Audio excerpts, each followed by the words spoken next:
A vida que é plenamente vivida na autenticidade é uma série de mudanças que vão ao encontro do nosso potencial, não uma existência de conformidade e desgaste emocional.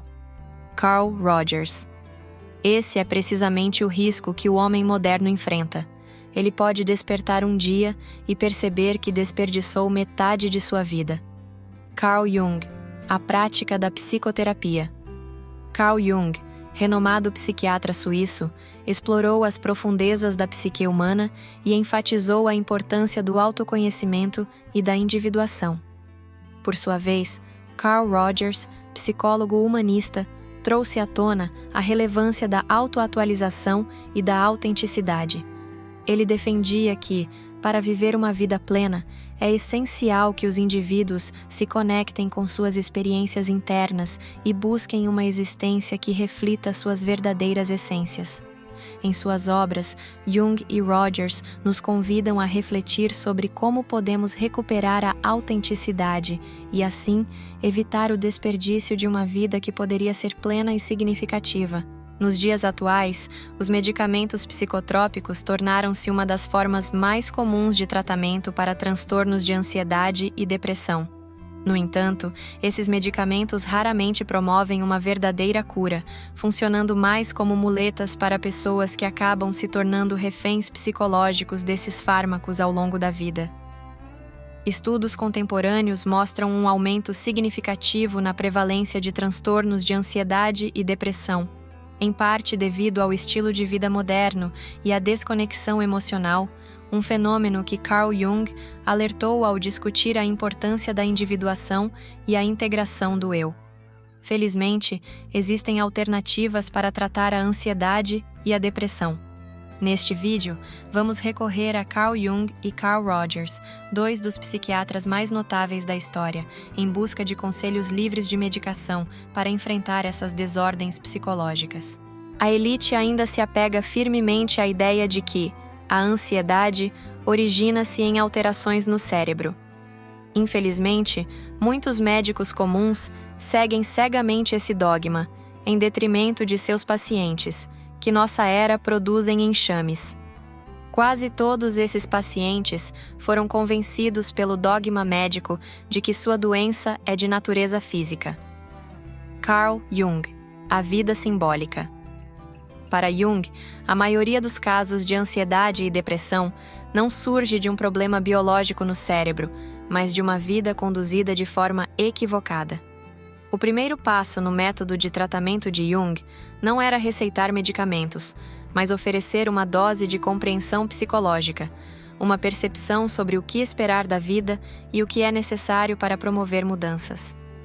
Muitas pessoas, como observou Jung, acreditam que a vida deve ser fácil, com o mínimo de sofrimento e dificuldades evitáveis.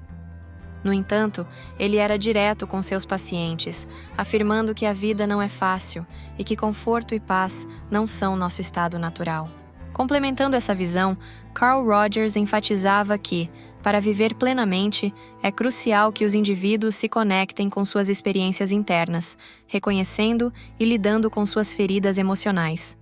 A autoatualização, segundo Rogers, é um caminho essencial para evitar o desperdício da vida, pois só podemos nos tornar quem realmente somos quando nos permitimos sentir e compreender nossas emoções. Como Jung disse, no final das contas, é altamente improvável que possa existir uma terapia que elimine todas as dificuldades. O ser humano precisa de desafios. Eles são essenciais para a saúde. O que nos preocupa aqui é apenas um excesso deles. Carl Jung. Estrutura e dinâmica da psique. Aceitar que as dificuldades são inevitáveis e que nada de valor é alcançado sem esforço nos coloca numa posição sólida, de onde podemos realmente mudar. Pois, ao reconhecer que a vida é desafiadora, percebemos que somente com um caráter fortalecido temos a chance de viver bem. Por outro lado, se permanecemos iludidos, achando que a vida deveria ser fácil, nos sentimos menos motivados a fortalecer o caráter, alimentando a falsa esperança de que, com o tempo, a vida se tornará mais simples. A vida é um campo de batalha. Sempre foi e sempre será. E se não fosse assim, a existência chegaria ao fim. Carl Jung, o homem e seus símbolos. Jung também considerava essencial que seus pacientes compreendessem outro ponto de insight psicológico. Nossos problemas existem no presente, e as dificuldades do presente não se resolvem vasculhando o passado. Muitos acreditam que só poderão seguir em frente ao descobrir por que são como são. Mas Jung via essa fixação no passado como uma tática de fuga, um meio de evitar o desafio de enfrentar o que precisa ser feito aqui e agora. Carl Rogers afirmar que o apego a experiências passadas pode ser um grande obstáculo para o crescimento emocional. Para ele, é fundamental que deixemos de lado essa busca por justificativas no passado e nos concentremos nas emoções que vivemos no presente. Essa prática não só nos permite superar as feridas emocionais, destacando que a verdadeira transformação só ocorre quando olhamos para dentro e abraçamos o que muitas vezes tentamos evitar. As pessoas devem entender que não apenas o neurótico, mas todos, naturalmente, preferem nunca buscar as causas de qualquer incômodo em si mesmos, empurrando-as o mais longe possível no espaço e no tempo. Caso contrário, correm o risco de ter que mudar para melhor. Comparado a esse risco, que para muitos parece detestável, é infinitamente mais confortável colocar a culpa em outra pessoa, ou, se a falha for inegavelmente sua, pelo menos assumir que ela surgiu por conta própria na infância. Carl Jung, 2 ensaios sobre psicologia analítica. Com essas doses de compreensão psicológica, Jung passava ao primeiro passo prático de seu método de tratamento: ajudar seus pacientes a enfrentar o que ele chamava de sombra. Como ele escreve: o primeiro requisito de qualquer método psicológico profundo é que a consciência enfrente sua sombra. Carl Jung, Mysterium Coniunctionis.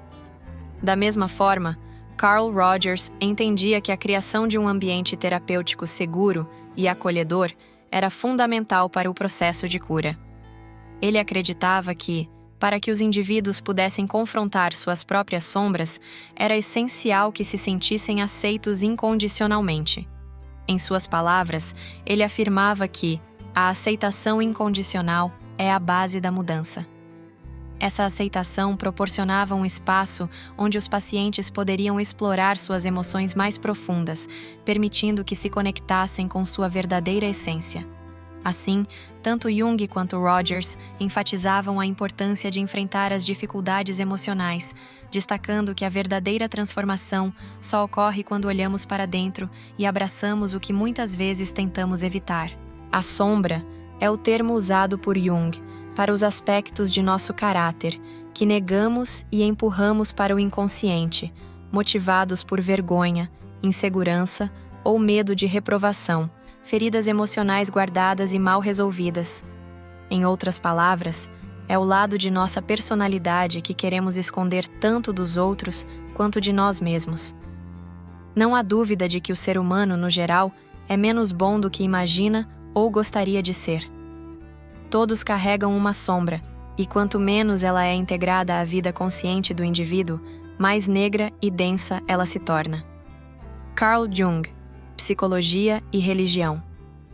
Para Jung, confrontar essa sombra era fundamental no processo de transformação pessoal, e isso por várias razões. Em primeiro lugar, negar as partes menos favoráveis de nossa personalidade não nos traz nenhum benefício. Pelo contrário, apenas perdemos o controle de como e quando essas características surgem. Por outro lado, ao reconhecer uma falha de caráter, podemos aprender a controlar sua expressão e, assim, minimizar o impacto negativo que ela pode ter em nossa vida. Como Jung explica, tudo o que é consciente pode ser corrigido, mas o que escapa para o inconsciente está além do alcance da correção e, crescendo de forma desordenada, está sujeito a uma degeneração cada vez maior. Felizmente, a natureza cuida para que o conteúdo inconsciente irrompa na consciência mais cedo ou mais tarde e cause a confusão necessária. Carl Jung. No entanto, a sombra não é composta apenas por fraquezas. Algumas partes dela representam forças que reprimimos na juventude porque nossos colegas, familiares ou a sociedade como um todo nos deram a falsa impressão de que essas características eram negativas. Algumas pessoas, por exemplo, suprimem a capacidade de expressar raiva ou de se defender porque carregam feridas emocionais de rejeição. Outro benefício de se tornar consciente da sombra, portanto, é o acesso a traços de caráter que promovem vitalidade, ou, como Jung afirma, a sombra é apenas algo um pouco inferior, primitivo, desajustado e desajeitado. Não totalmente mal, ela até contém qualidades que, de certa forma, poderiam vitalizar e embelezar a existência humana, mas que a convenção proíbe. Carl Jung. Uma forma de tomar consciência da sombra é observar as fraquezas, falhas e inseguranças daqueles que estão próximos de nós. Isso porque, além de a maioria de nós reprimir traços semelhantes, tendemos também a projetar elementos de nossa sombra em outras pessoas. Se, portanto, prestarmos atenção nos traços de caráter de amigos e familiares que mais nos incomodam, talvez possamos vislumbrar um pouco de nossa própria sombra. Além de observar os outros, outra maneira de trazer a sombra para a luz da consciência é refletir sobre as motivações de nossas ações, especialmente as que nos causam vergonha, e estar abertos à autocrítica quando ela for necessária. Como Jung observa, muitas vezes o único obstáculo que nos impede de enxergar nossa própria sombra é nossa capacidade de sermos verdadeiramente honestos conosco.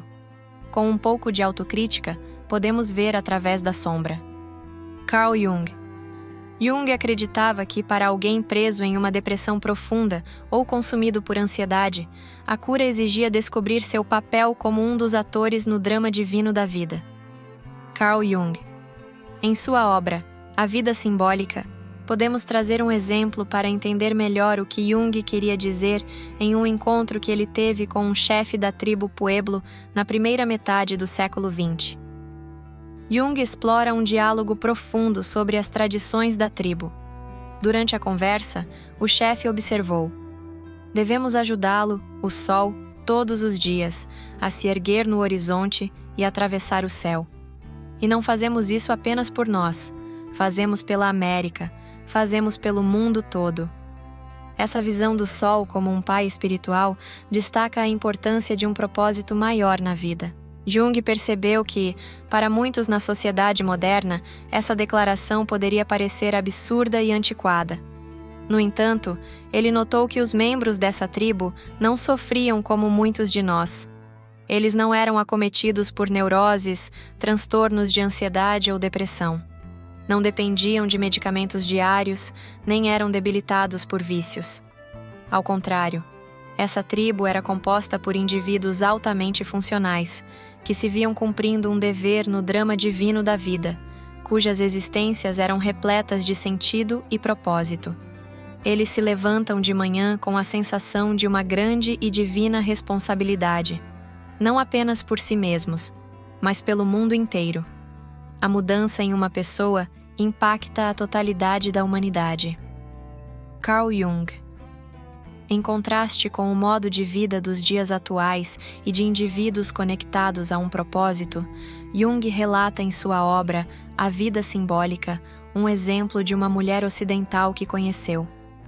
Ele descreve a senhora como uma viajante compulsiva, sempre correndo de um lugar para outro, incessantemente em busca de algo que nunca encontra. Jung observou: fiquei surpreso ao olhar em seus olhos. Os olhos de um animal encurralado, em constante busca, sempre com a esperança de algo. Ela está possuída. E por que está possuída? Porque ela não vive uma vida que faça sentido. Sua vida é totalmente, grotescamente banal, sem propósito algum. Se ela morresse hoje, nada teria acontecido, nada teria desaparecido, porque ela não era nada. Pessoas que carregam sombras mal resolvidas das feridas da alma frequentemente sentem um desejo compulsivo de buscar algo. Alguns correm de um destino a outro, outros perseguem relacionamentos românticos, enquanto outros são caçadores compulsivos de dinheiro, prestígio, fama ou reconhecimento nas redes sociais. Mas, Seja qual for a forma exterior que essa busca assume, a motivação subjacente é sempre a mesma. O buscador está tentando fugir da banalidade de sua existência, buscando preencher o vazio que surge de uma vida sem sentido. Para Jung, preencher o vazio existencial significa viver com um propósito que se conecta com algo além do pessoal e imediato.